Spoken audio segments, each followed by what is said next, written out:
mijozlar, bugun sizlarga Xalq bankidan berilayotgan kreditlarimiz to'g'risida qisqacha gapirib o'tamiz. Bunda bugungi kunda bizda berilayotgan maishatni rivojlantirish uchun berilgan kredit haqida gapirib o'tadigan bo'lsak, bunda o'zini o'zi band qilgan shaxslarga ajratiladi.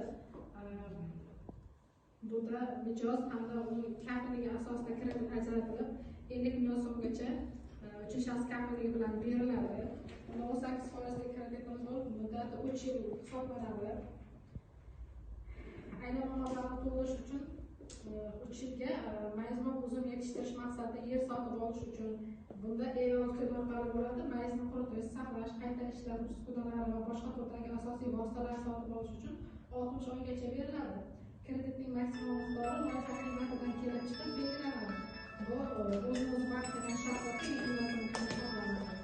Kreditning imtiyozi davri birinchi holatda 12 oygacha bo'lib, ikkinchi holatda 24